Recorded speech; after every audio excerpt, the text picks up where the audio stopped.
ഇന്നത്തെ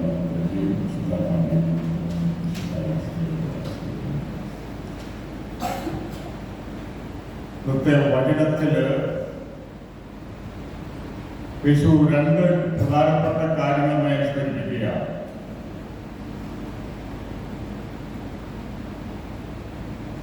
യേശുവിന്റെ ജീവിതത്തിൽ നേരിടേണ്ടി വന്ന സാഹചര്യങ്ങളും വിലയിരുത്തിക്കൊണ്ടാണ് ഇവിടെ പറയുന്നത്. മനുഷ്യന്റെ ജീവിതത്തില് എല്ലാവർക്കും നേരിടേണ്ടി വരുന്ന ഒരു പ്രശ്നമാണ് മറ്റുള്ളവരുമായിട്ടുള്ള ഇടപെടലുകൾ, സംസാരങ്ങൾ. നിന്നെപ്പോലെ നിന്റെ സഹോദരനെ സ്നേഹിക്കണമെന്ന കൽപ്പനയുണ്ടെങ്കിലും മനുഷ്യന്റെ നാവ് കൊണ്ട് അവന് എന്തെല്ലാം ദൂഷ്യങ്ങൾ ചെയ്യാൻ പറ്റുമോ അതൊക്കെ ചെയ്യുന്ന സാഹചര്യങ്ങളിൽ, രീതികളിലും മനുഷ്യരുണ്ട്. മറ്റുള്ളവരെ തകർക്കാൻ വേണ്ടിയിട്ട് ഉള്ളതും ഇല്ലാത്തതുമായ കാര്യങ്ങൾ പറയുക, സൽപ്പേര് കളങ്കപ്പെടുത്തുക, എല്ലാറ്റിനെയും വിമർശിക്കുക, മറ്റുള്ള നന്മയെ തന്നെ ഇകഴ്ത്തിക്കാണിക്കുക, മറ്റുള്ള കുറ്റങ്ങൾ പറയുക, യാതൊരു നന്മയും ബാക്കിയുള്ളവരിൽ കാണാതിരിക്കുക, എല്ലാറ്റിനെയും വിമർശനാത്മകമായിട്ട് പരിഗണിക്കുക, ഏൽക്കാരനെ ശത്രുവായിട്ട് പരിഗണിക്കുക. ഇങ്ങനെയുള്ള പ്രവർത്തന രീതികളും ശൈലികളും മനുഷ്യരിലുണ്ട്. അതിന്റെ പരിണിത ഫലമായിട്ട് ഓരോ വിധത്തിൽ വേദന അനുഭവിക്കുന്ന നിരവധി മനുഷ്യർ ലോകത്തുണ്ട്. സഹോദരനെ സഹോദരനായിട്ട് കണ്ട് മനസ്സിലാക്കുകയും സ്നേഹിക്കുകയും നല്ലത് പറയുകയും ഉപകാരം ചെയ്യുകയും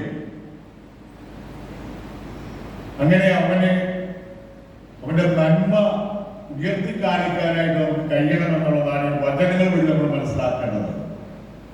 പക്ഷെ നിർഭാഗ്യവശാല് മറ്റുള്ളവരെ പറ്റി നല്ലത് പറയുന്ന ശൈലികൾ കുറെ ആളുകളിൽ ഉണ്ടെങ്കിലും ഭൂരിഭാഗം ആളുകളിലും മറ്റുള്ളവരെ പറ്റി എന്തെങ്കിലും നല്ലത് പറഞ്ഞു കഴിഞ്ഞാൽ എനിക്കെന്തെങ്കിലും കുറവുണ്ടാകും.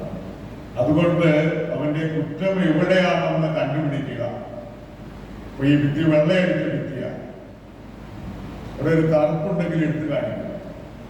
വെള്ളയടിച്ച ഭിത്തിയിൽ കറുപ്പ് വര കാണും.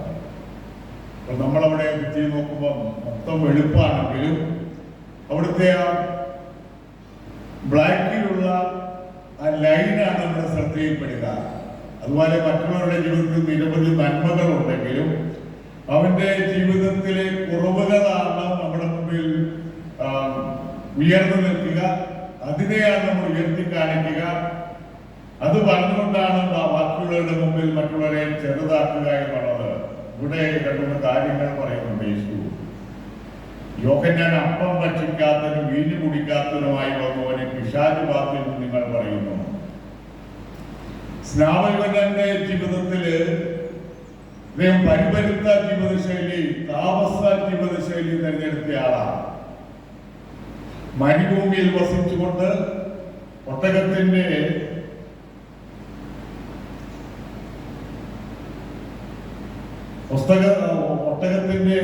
തൊലി അതായിരുന്നു വസ്ത്രമായിട്ട് അണിഞ്ഞിരുന്നത്.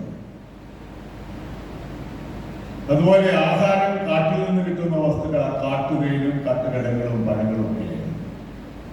അങ്ങനെ താമസ ജീവിതം കഴിച്ചിരുന്ന യോഹന്നാൻ വേഷത്തിലും ജീവിതത്തിലും ആഹാരക്രമത്തിലും ഒക്കെ താമസ ജീവിതം കഴിച്ചിരുന്ന യോഹന്നാനെ പറ്റിയാണ് അവർ പറഞ്ഞു പിടിപ്പിച്ചത്.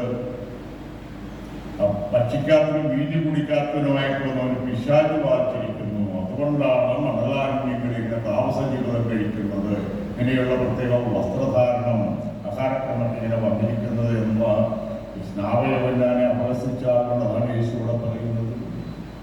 എന്നാൽ സ്നാപകനെ ഒരു പ്രവാചകനായിട്ട് കണക്കാക്കിയിരുന്ന നിരവധി ആളുകളുണ്ടായിരുന്നു.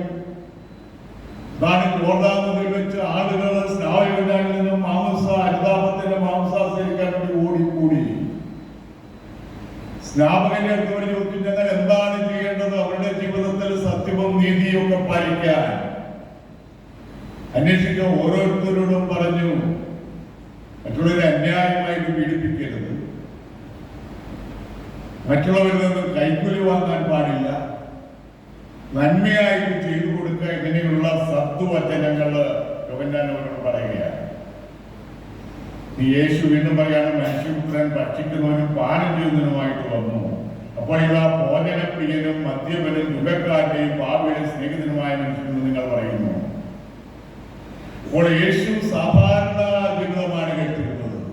യേശു അപ്പസ്തോലന്മാരുമടക്കം വചനം പ്രഘോഷിച്ചുകൊണ്ടും സൗഖ്യം നൽകിക്കൊണ്ടും പലസ്തീനായുടെ നഗരങ്ങളിലൂടെയും നാടുകളിലൊക്കെ നടന്നു നീങ്ങി. ആ അവസരത്തില് ദൈവം ആഹാരം കഴിക്കുകയും ഈശോ ആഹാരം കഴിക്കുകയും അതുപോലെ അവരുടെ ജീവിതക്രമത്തിന്റെ ഭാഗമായിട്ടുള്ള വീഞ്ഞ് കഴിക്കുകയൊക്കെ ചെയ്തിരുന്നു. അത് അവരുടെ ജീവിതത്തിന്റെ സാധാരണ ക്രമമായിരുന്നു.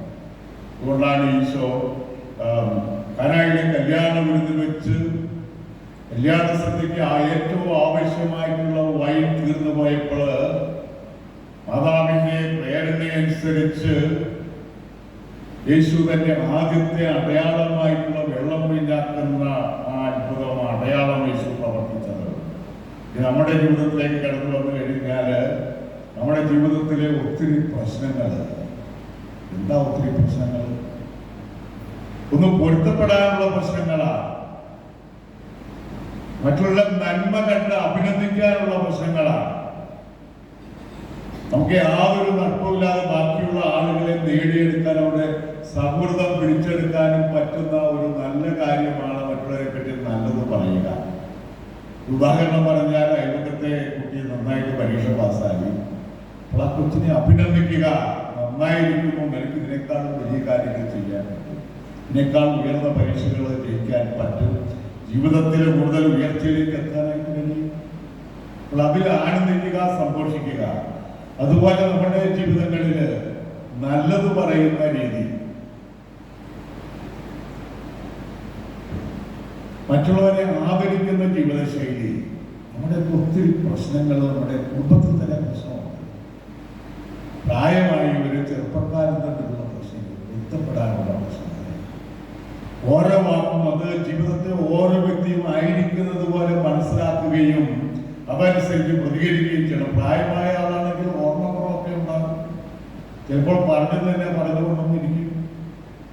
ഇങ്ങനെയുള്ള ആളുകളുണ്ട്. അത് മനസ്സിലാക്കി അതനുസരിച്ച് പ്രതികരിക്കാനോ അല്ലെങ്കിൽ പ്രതികാരം ചെയ്യാനോ ഒരുങ്ങാതെ അവരുടെ ജീവിതത്തിന്റെ പ്രായത്തിൻ്റെതായിട്ടുള്ള പ്രത്യേകതകളൊക്കെ മനസ്സിലാക്കി ക്രമീകരിക്കാനും അഡ്ജസ്റ്റ് ചെയ്യാനും പ്രസന്നതയോടുകൂടി പെരുമാറാനായിട്ടും ഒക്കെ നമ്മൾ കഴിയണം. നമ്മളൊരു സമൂഹമാണ്, ഒരു കുടുംബമാണ്. നമ്മുടെ ഈ സമൂഹം മാറിക്കൊണ്ടിരിക്കുകയാണ്. നമ്മുടെ കുടുംബത്തിലെ ആളുകൾ മാറിക്കൊണ്ടിരിക്കും. പ്രായമാകുന്ന ആളുകൾ രോഗികളാകും. അപ്പോൾ യങ് ജനറേഷന്റെ ശുശ്രൂഷ ആവശ്യമായിട്ട് വരുന്നു. അത് കഴിഞ്ഞ് നമ്മുടെ കൂടെ ഉണ്ടായിരുന്നവർ പിന്നെ നമ്മുടെ കൂടെ കാണുകയില്ല. വർഷങ്ങൾ കൊണ്ടുപോകുമ്പോൾ ഓരോരുത്തരായിട്ട് വേർപിരിഞ്ഞു പോകും. അതാണ് ജീവിതക്രമം എന്ന് പറയുന്നത്. അതുകൊണ്ട് നാം ഇന്ന് ജീവിക്കുന്ന ഇന്ന് അതാണ് ഏറ്റവും പ്രധാനപ്പെട്ടത്. അവിടെ നന്മ ചെയ്യാനായിട്ട് കഴിയും. നമ്മുടെ മനസ്സിന്റെ ആ നന്മ, സമാധാനം നഷ്ടപ്പെടുത്താതെ ജീവിക്കാൻ പറ്റും. ക്രിസ്മസ് സന്മനസ്സുള്ളവർക്ക് സമാധാനമായിട്ട് കടന്നു വരികയാണ്.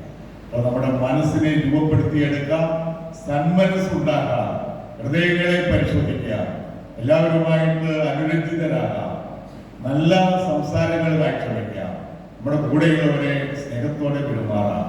അപ്പോൾ നമ്മൾ അനുഗ്രഹീതരാകും, വിശ്വസിക്കപ്പെട്ടവരായിരിക്കും. പിതാവിന്റെയും പുത്രന്റെയും പരിശുദ്ധാത്മാവിന്റെയും